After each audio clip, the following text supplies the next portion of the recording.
개두술은 머리뼈에 구멍을 뚫는 수술로 현대의학에서도 일부 사용되고 있는 절차입니다. 하지만 그 기원은 무려 수천 년 전으로 거슬러 올라가며 인류 역사상 가장 오래된 외과적 수술 중 하나로 알려져 있습니다. 개두술이란 말은 어원 그대로 두개골에 구멍을 뚫는 수술입니다. 이 과정은 뇌를 감싸고 있는 경막을 노출시키는 것을 목표로 합니다. 경막은 뇌를 보호하는 막으로 이 부분이 노출된다는 것은 극도로 위험하고 고통스러울 수 있는 상황입니다. 그런데 놀랍게도 개두술은 고대부터 현대에 이르기까지 여러 문화권에서 시행되어 왔습니다. 그렇다면 왜 사람들은 두개골에 구멍을 뚫는 위험한 수술을 시행했을까요? 개두술의 목적은 시대와 문화에 따라 달라졌습니다. 어떤 때는 의학적 치료의 일환으로, 또 어떤 때는 종교적 의식이나 영적인 이유로, 심지어 전사의 상징으로서도 시행되었습니다. 현대의학에서는 개두술을 통해 뇌에 과도한 압력이 가해질 때, 또는 두개골 손상이나 뇌종양 등의 문제를 해결하기 위해 두개골을 일시적으로 열어 수술을 진행합니다. 하지만 고대에는 이러한 현대적 개념보다 훨씬 원시적이고 때로는 미신적인 이유로 개두술이 행해졌습니다. 개두술의 기원은 매우 오래되었습니다. 가장 오래된 사례는 약 1만 년 전 신석기 시대로 추정됩니다. 페루, 프랑스, 러시아 등 다양한 지역에서 발견된 유골들은 두개골의 구멍이 난 상태로 발견되었으며, 이는 개두술이 그 당시에도 시행되었음을 보여줍니다. 특히 이들 고대 유골 중에는 개두술을 받은 후에도 오랫동안 생존한 흔적이 남아있는 경우가 많았습니다. 흥미로운 점은 이러한 개두술이 한두 지역에서만 발견된 것이 아니라는 사실입니다. 거의 전 세계에서 개두술의 흔적이 발견된다는 것은 고대 인류가 각기 다른 지역에서 독립적으로 이 수술을 시행했다는 것을 시사합니다. 즉, 개두술은 여러 문화권에서 공통적으로 발전한 수술 기술이었던 것입니다. 특히 프랑스의 앙굴렘 지역에서 발견된 기원전 5000년경의 두개골은 고대 개두술의 대표적인 사례로 꼽힙니다. 당시의 개두술은 원시적인 도구를 사용해 시행되었지만 수많은 환자들이 수술 후에도 생존한 것으로 나타납니다. 이를 통해 당시 의사들이 상당한 수준의 외과적 기술을 보유하고 있었음을 알 수 있습니다. 그들은 단순히 두개골에 구멍을 뚫는 것이 아니라 그 이후의 치료 과정도 나름대로 체계화하여 환자가 스스로 감염되거나 사망하지 않도록 노력했습니다. 고대 의사들이 사용했던 도구들은 매우 원시적이었지만 그들의 기술은 놀랍도록 정교했습니다. 고대에는 주로 날카로운 돌, 흑요석, 부싯돌, 그리고 후에는 금속 도구를 사용해 두개골을 절개했습니다. 이러한 도구들은 각기 다른 지역에서 조금씩 형태와 기능이 달랐지만 모두 두개골을 절개하는 데 사용되었습니다. 예를 들어 고대 그리스 의사들은 테레브라 세라타라는 특별한 도구를 사용했습니다. 이 도구는 오늘날의 전동 드릴과 비슷한 원료로 작동했으며 수술자는 손으로 도구를 돌려가며 두개골을 절개했습니다. 고대 이집트에서도 비슷한 도구가 사용되었으며 그들은 매우 세밀한 절단 작업을 통해 환자의 생명을 구했습니다. 고대의 개두술은 긁어내기, 톱질, 찌르기 등의 다양한 기법으로 시행되었습니다. 긁어내기 방식은 부싯돌이나 흑요석을 사용해 두개골을 얇게 갈아내는 방법으로 비교적 안전한 방법이었습니다. 반면 톱질은 더 정교한 기술이 필요했지만 두개골을 더 빠르고 정확하게 절개할 수 있었습니다. 고대 개두술은 다양한 목적을 가지고 시행되었습니다. 가장 대표적인 용도는 의학적 치료였습니다. 특히 심각한 두부 외상을 입은 환자나 간질, 정신병 환자들을 치료하기 위해 개두술이 자주 사용되었습니다. 고대 의사들은 두개골 내에 압력이 가해지면 뇌 기능이 손상된다고 생각했기 때문에 이를 해소하기 위해 두개골에 구멍을 뚫은 것이 필수적이라고 여겼습니다. 또한 개두술은 종종 종교적이거나 영적인 이유로 시행되기도 했습니다. 많은 고대사에서는 두개골에 구멍을 뚫으면 악령이 빠져나가거나 정신적 문제를 해결할 수 있다고 믿었습니다. 예를 들어 고대 페루 문명에서는 개두술을 통해 정신적 치유를 이루려는 의식이 자주 행해졌습니다.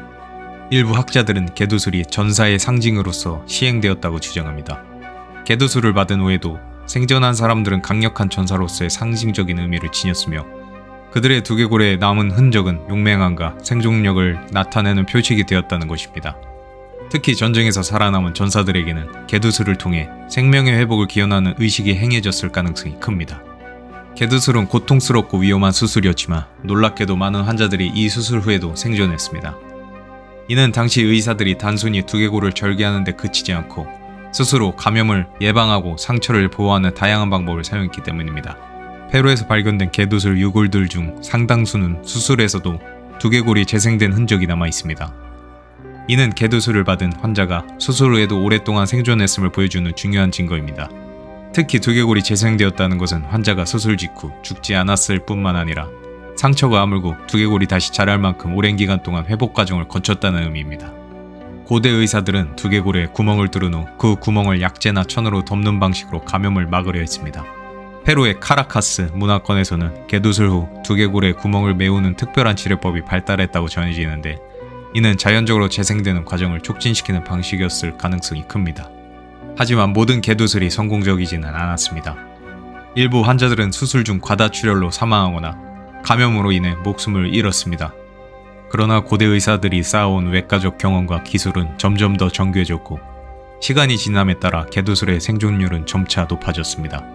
특히 고대 페루의 유골들을 분석한 결과 개두술의 생존율은 시간이 지남에 따라 점점 높아졌다는 것이 밝혀졌습니다. 초기 개두술의 생존율이 약 40%였던 반면 후기에는 80% 이상에 이르렀다고 합니다. 고대에 시작된 개두술의 역사는 중세와 근대에 이르러서도 계속되었습니다. 중세 시대에는 개두술이 종종 종교적 이유로 시행되었는데, 당시의 의사들은 악령을 쫓아내기 위해 두개골에 구멍을 뚫어야 한다고 믿었습니다. 이는 주로 정신질환이나 발작을 앓고 있는 사람들에게 행해졌으며, 수술 자체는 매우 위험했지만 종교적 신념이 강했던 당시 사람들은 이를 하나의 구원으로 여겼습니다. 중세 유럽에서 개두술은 의학적 용도보다는 주로 종교적 의식으로서의 의미가 강했습니다. 그러나 일부 의사들은 전쟁 중 두부 외상을 입은 병사들을 치료하기 위해 개두술을 시행했습니다. 전쟁에서의 부상치료는 당대의 중요한 의학적 과제였으며, 두개골에 심각한 외상을 입은 병사들을 살리기 위해 두개골을 절개하는 방식이 자주 사용되었습니다. 근대에 들어서면서 의학기술의 발전과 함께 개두술의 시행 방법도 점차 개선되었습니다. 19세기에 이르러서는 개두술이 과학적으로 뒷받침되기 시작했으며, 당시의 의사들은 두개골 손상이나 뇌출혈을 치료하는 방법으로 개두술을 적극 활용했습니다. 또한 뇌종양, 뇌출혈, 뇌수종 등 다양한 뇌질환을 치료하기 위해 수술로도 사용되기 시작했습니다.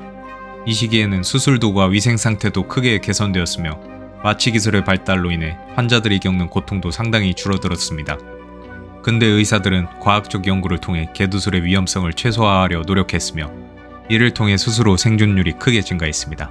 특히 19세기 말에는 마취 항생제의 사용이 개두술의 성공률을 크게 높이는 데 기여했습니다. 현대 들어서 개두술은 여전히 중요한 외과적 수술 중 하나로 남아 있습니다. 현대의학에서는 두개골을 절개하는 방법이 매우 정교해졌으며, 환자의 안전을 최우선으로 고려한 다양한 기술과 도구가 개발되었습니다. 오늘날 개두술은 주로 뇌출혈, 외상성 뇌손상, 뇌종양 치료를 위해 시행되며, 수술 전에는 철저한 영상검사와 환자의 상태에 대한 분석이 이루어집니다. 현대의 개두술은 과거와 달리 매우 정밀한 장비와 기술을 사용합니다. CT 스캔이나 MRI와 같은 의료 영상 기법을 통해 뇌의 상태를 정확하게 파악한 후 필요한 부분만을 절개하여 수술이 진행됩니다. 또한 수술 중에는 현미경을 사용해 매우 미세한 절개 작업을 하기도 하며, 이러한 정교한 절차 덕분에 환자의 생존율은 과거에 비해 훨씬 높아졌습니다.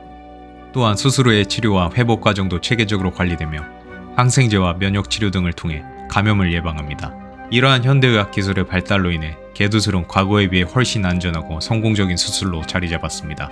오늘날 개두술은 주로 의학적 목적으로만 시행되지만, 일부 사람들은 여전히 개두술을 통해 정신적, 영적인 효과를 기대하기도 합니다.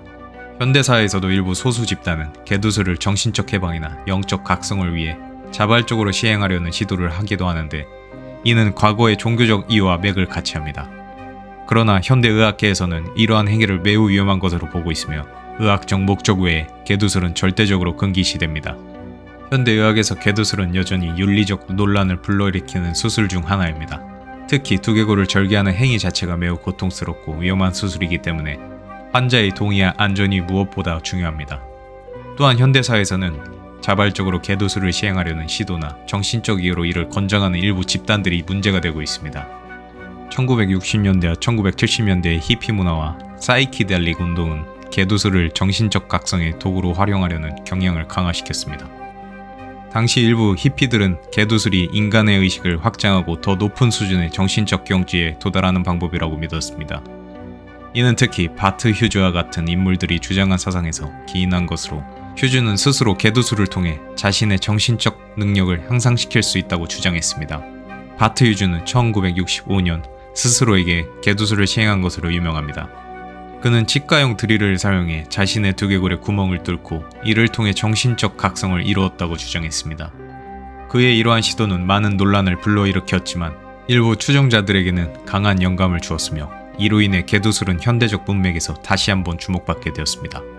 휴즈의 영향으로 그의 동료이자 저자인 조이 멜런은 자신의 경험을 담은 책 부어홀을 집필했습니다.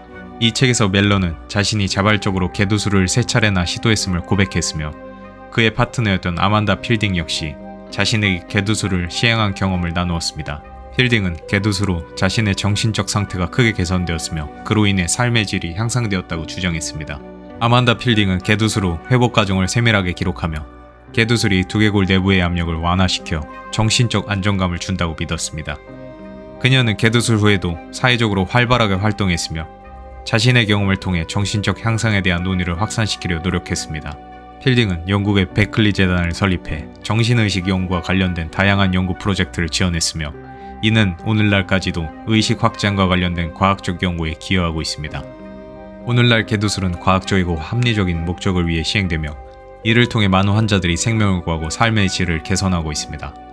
그러나 자발적으로 개두술을 시도하려는 위험한 행위에 대해서는 반드시 주의를 기울여야 하며 이러한 시도는 매우 위험하다는 점을 명심해야 합니다. 개두술의 역사는 인간의 몸과 마음에 대한 탐구의 여정을 상징하며 이를 통해 인류는 질병과 죽음 앞에서 끊임없이 싸워왔습니다. 개두술은 단순한 의학적 수술을 넘어 인류의 끊임없는 호기심과 도전 정신을 보여주는 중요한 사례로 남을 것입니다.